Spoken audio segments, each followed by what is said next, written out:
Welcome back viewers. زاہد صاحب کے ساتھ ڈسکشن جاری ہے.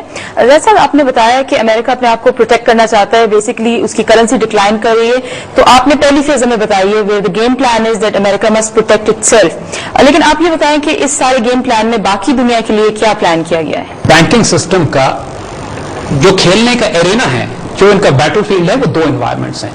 ایک تو یہ جس معاشرے میں رہ رہے ہیں خود اس کو ہڑپ کر رہے ہیں, یعنی امریکن قوم انہوں نے غلام بنائے ہوئے, ان کو کھا پی رہے ہیں اور ان کا بیڑا غرق کر کے رکھ دیا انہوں نے.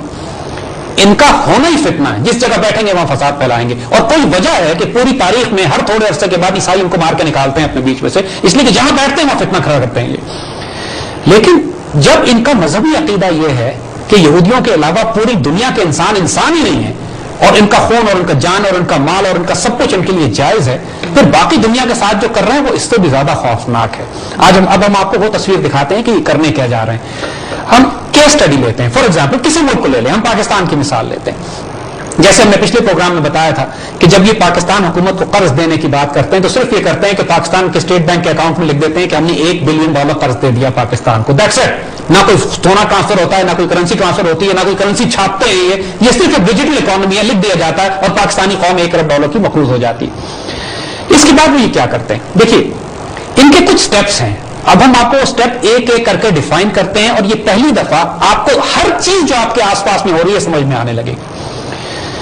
سب سے پہلی ریکوائرمنٹ ان کی کسی بھی ملک کو ہڑپ کرنے کی یہ ہوتی ہے کہ اس کے سربراہ خائن ہوں, مکار ہوں, ان کے ایسٹس ہوں, فری میسنز ہوں یا ان کے ایجنٹس ہوں. یہ فنڈامنٹل ریکوائرمنٹ ہے. میر جعفر اور میر صادق, دیکھیے ہم نے آپ کو یوسف علیہ السلام کے حوالے سے مثال دی تھی پچھلے پروگراموں میں کہ جب انہوں نے اس ملک کے مصر کے فائنانسز کو کنٹرول کرنے کی بات کی تو آپ نے دو کوالٹیز بتائیں, کہ فرمایا کہ میں حفیظ بھی ہوں اور میں علیم بھی ہوں. یعنی میں اس ماڈرن اکنامک سسٹم کو, اپنے وقت کے اکنامک سسٹم کو چلانا بھی جانتا ہوں, اور میں خیانت نہیں کروں گا, میں حفیظ ہوں, حفاظت کرنے والا ہوں, اور میں سارے معاملے کو سمجھتا ہوں. اس کے ایگزیکٹلی اپوزٹ ایٹریبیوٹس چاہیے, کوالٹیز چاہیے اس شخص کی کہ جس کو یہ بٹھاتے ہیں اس ملک پر جس کو انہوں نے ہڑپ کرنا ہوتا ہے. یہ ہماری تاریخ ہے. یہ IMF کے ذریعے پرٹیکولرلی اور ورلڈ بینک کے ذریعے جو اپوائنٹمنٹس کرواتے ہیں کسی ملک کو قرضہ دیتے ہوئے, تو اس میں شرائط دیتے ہیں. شرائط وہ دیتے ہیں کہ اسٹیٹ بینک کی فلانی پوزیشنز کے اوپر ان کے آدمی ہوں گے, پرائیویٹائزیشن کمیشن میں ان کے آدمی ہوں گے, پلاننگ کمیشن میں ان کے آدمی ہوں گے, CBR میں ان کے آدمی ہوں گے, اور بڑی بڑی اسٹریٹجک لوکیشنز ہیں کہ جہاں پر ملک کے فائنانسز کنٹرول ہوتے ہیں, وہاں پہ یہ حفیظ اور امین کی جگہ خائن اور بدکار متعین کرتے ہیں, میر جعفر اور میر صادق متعین کرتے ہیں. پاکستان از نو ایکسیپشن. ہم نام نہیں لیں گے لیکن ہماری تاریخ بھری ہوئی ہے ان لوگوں سے کہ جو فائنانس کنٹرول کرتے رہے اس ملک کے, اس میں اچھے لوگ بھی آئے, سنسیئر لوگ بھی آئے, لیکن سنسیئر لوگوں کو یہ ہلنے نہیں دیتے کیونکہ اسٹریٹجک لوکیشنز پہ ان کے ایسٹس ہوتے ہیں. بلکہ بڑی اسٹیج بات ہے زاہد صاحب, ہمارے کچھ ایسے پرائم منسٹرز آئے ہیں اس ملک میں پریویس گورنمنٹ کی نہیں, اس سے بھی پچھلی بات کر رہی ہوں, prime ministers who were economic masters who came from abroad, like they were not settled in Pakistan. جی بالکل ہم صاف بات کر رہے ہیں کہ یہ امپورٹ کیے جاتے ہیں باہر سے, ہماری تاریخ بھری ہوئی ہے, ہمیں نام لینے کی ضرورت نہیں ہے. we can all see that. اور پرائم منسٹر باہر سے آتے ہیں ورلڈ بینک اور IMF کے اپوائنٹ کیے ہوئے. اور اگر آپ دیکھیں کہ ہمارے ملک میں کتنے لوگ ہیں جن کی پہلی اپوائنٹمنٹ ورلڈ بینک میں, IMF میں یا ورلڈ بینکنگ سسٹم میں ہوتی ہے, وہاں سے یہ بھیجے جاتے ہیں یہاں کام کرانے کے لیے. سو دس از دا فرسٹ کنڈیشن. جو آپشن دیا جاتا ہے, دیکھیے بڑی خوبصورت کتاب مارکیٹ میں اب آئی ہے پرکنز کی, جان پرکنز کی کتاب ہے دی کنفیشنز آف این اکنامک ہٹ مین. ہم ریکمینڈ کریں گے اپنے ویورز کو اس کتاب کو تلاش کریں. دی کنفیشنز آف این اکنامک ہٹ مین, جان پرکنز کی کتاب ہے.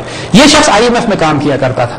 اس نے ساری عمر IMF کے ساتھ مل کے, زائنسٹ اکنامک سسٹم کے ساتھ مل کے ملکوں کو تباہ کیا ہے, ملکوں کو ہڑپ کیا ہے. اور اب آخری عمر میں اس کو کچھ شرم آئی ہے تو اس نے کتاب لکھ ڈالی کہ میں ساری عمر کیا گناہ کرتا آیا ہوں, میں نے کس طرح انسان مروائے اور تباہ کیے. اور اس شخص کی کتاب پڑھنے والی ہے, اور بڑا خوبصورت اس میں یہ, چونکہ فرام دی ہارسز ماؤتھ ہے, یہ شخص انوالو تھا بغاوتیں کروانے میں, کو کرنے میں, ملکوں کو ہڑپ کرنے میں, اور اس نے جو تفصیل لکھی ہے. اب یہ ثبوت ہر ایک کے لیے اوپن ہو چکے ہیں. یہ جو آپشن دیتے ہیں کسی ملک کے سربراہ کو, وہ ہوتا ہے بلٹ اور دا بینک اکاؤنٹ, یعنی یا گولی کھاؤ ان سے یا ہم تمہیں قتل کروا دیں گے یا سوئس بینک اکاؤنٹ تمہیں چاہیے. آپ حیران نہیں ہوتے کہ ہمارے ملک کے کتنے سربراہوں کے سوئس بینک اکاؤنٹس ہیں آج بھی, بہت سارے ایسے کہ جو ہمارے حکمران بنے بیٹھے ہوئے ہیں. یہ آپشنز ان کو دیے جاتے ہیں باہر سے کہ ہم آپ کو پروٹیکشن دیں گے, آپ کو حکومت میں لے کر آئیں گے, آپ کے کرپشن کے کیسز معاف کروائیں گے, آپ کے سوئس بینک اکاؤنٹ کھلوائیں گے, آپ کے پیلسز ہوں گے پوری دنیا میں, یو بی پروٹیکٹڈ, آپ کی ہم حفاظت کریں گے. لیکن اگر آپ نہیں کریں گے تو ہم آپ کو قتل کرا دیں گے. اور اس کی مثالیں ہم دو دیتے ہیں آپ کو.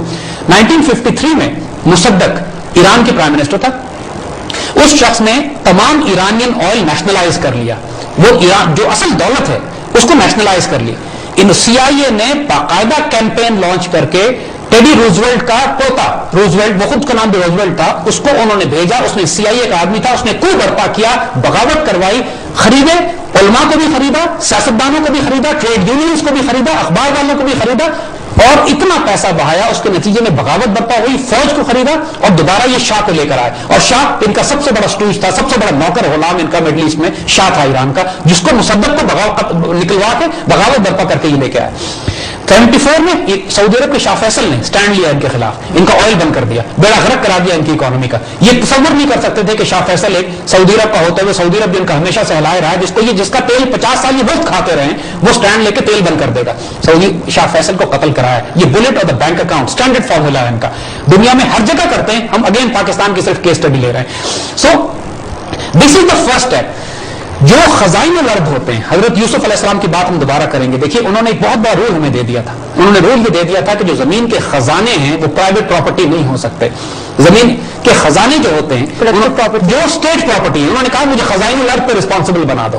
خزائن الارض چاہے نیچرل ریسورسز ہوں، منرلز ہوں، پیٹرولیم ہو، چاہے وہ فیول ہو، چاہے واٹر ہو، چاہے جنگلات ہوں۔ حضور صلی اللہ علیہ وسلم کی بھی ایک حدیث اس حوالے سے بڑی واضح ہے، جس میں آپ نے بڑا کلیئرلی پرائیویٹائزیشن کے رولز بتا دیے ہیں، جس کا مفہوم یہ ہے کہ آپ نے فرمایا کہ 3 چیزیں کلیکٹیو رسپانسبلٹی ہیں مسلمان امت کی، وہ پرائیویٹائز نہیں کی جا سکتی۔ فائر، فیول اینڈ پیسچرز، یعنی آگ، یعنی فیول ریسورسز جس کے اندر کوئلے سے لے کر گیس سے لے کے پیٹرولیم بھی ہے، واٹر ریسورسز پانی کے تمام ذخائر، اور پیسچرز یعنی جنگلات اور وہ اوپن زمین کہ جو ہر مسلمان کی کامن ملکیت ہے، ان کو پرائیویٹائز نہیں کیا جا سکتا۔ اور اگر یوسف علیہ السلام کی سنت سے میسج لیں تو انہوں نے خزائن الارض کے الفاظ اضافہ کیا ہے، یعنی دی ریچز آف دی ورلڈ، جس میں زمین کے جو خزانے ہیں، جس میں کاپر بھی ہے، جس میں گولڈ بھی ہے، جس میں کوئلہ بھی ہے، جس کے اندر منرلز بھی ہیں، مائنز بھی ہیں، جیم سٹونز بھی ہیں، یہ سارے خزانے ہمیں رول دے دیا گیا ہے قرآن سے، حضور صلی اللہ علیہ وسلم کی حدیث سے، کہ یہ پرائیویٹائز نہیں کیے جا سکتے، یہ اسٹیٹ ریسورسز ہیں۔ ان کا جو اکنام، یہ جو زائنسٹ جب سے ہم نے ایکس کیا کہ مثلا پاکستان کو ہی ٹارگٹ کرتے ہیں کہ پاکستان کو ہم نے اب اپنا غلام بنانا ہے، پاکستان پر ہم نے قبضہ کرنا ہے، پاکستان کے ریسورسز پر، منرلز پہ، ایسٹس پہ ہم نے قبضہ کرنا ہے۔ اس کے لیے جیسے ہم نے ایکس کیا، پہلی شرط یہ ہوتی ہے کہ حرام خور بٹھائے جاتے ہیں لا کر اس ملک کے حکمرانوں کے طور پر۔ ہر آدمی حکمرانوں میں ہمارے ناپاک نہیں ہوتا، لیکن 1 یا 2 میر جعفر بھی کافی ہوتے ہیں قوم کا بیڑا غرق کرانے کے لیے، یہ ہماری تاریخ میں چلتا چلا آ رہا ہے۔ That is the first step. Once that is done, اب اس کے بعد کیا سٹیپ شروع ہوتا ہے؟ پھر یہ ملک کے پاس آتے ہیں اور کہتے ہیں کہ ہم آپ کو $1 ارب قرضہ دینا چاہتے ہیں۔ وہی بات جیسے ہم نے آپ کو بتائی تھی، قرضہ کچھ نہیں ہوتا، صرف آپ کے اکاؤنٹ میں لکھ دیا جاتا ہے $1 بلین given to پاکستان، اور ہم 20% کے حساب سے آپ سے $1 کروڑ 20 لاکھ $1 ارب 20 کروڑ قرض لیں۔ اجازت صاحب، کیا ایسے حالات بھی بنائے جاتے ہیں کہ ملک کو مقروض بننا پڑتا ہے؟ جیسے کہ آج کل ہم دیکھ رہے ہیں انٹرنیشنلی آئل پرائسز کافی فلکچویٹ کر رہی ہیں، اس کے علاوہ کموڈٹی پرائسز فلکچویٹ کر رہی ہیں، اور جس طرح سے ڈالر اپریسیٹ کیا ہمارے ملک میں، ہمارے پاس کوئی آپشن نہیں رہی ہے کہ ہم مزید قرضہ مانگیں اور اپنے ان بلز کو پورا کرنے کی کوشش کریں۔ ہم آپ اسی پہ آتے ہیں، دس از ایگزیکٹلی واٹ ہیپنس، کہ میں نے کیا نا کہ یہ ماحول پورا بنا کریٹ کیا جاتا ہے۔ جب ایسے کرپٹ حکمران لائیں گے تو ان حکمرانوں کو ٹاسکنگ کی جاتی ہے، جن کو بینک اکاؤنٹ دیتے ہیں سوئٹزرلینڈ میں، اس سے کوئی کام کروانا، چیریٹی نہیں دے رہے ہیں اس سے، یہ اس کے ذریعے وہ ان کا غلام ہے، اس سے انہوں نے کام کروانا ہے۔ سو واٹ ہیپنز از، پہلے یہ قرض دیتے ہیں ملک کو، and then the process starts, وہ ہم انشاءاللہ تھوڑی دیر میں بتاتے ہیں آپ کو۔ زاہد صاحب کے ساتھ ڈسکشن جاری ہے، لیکن we have to go to another break.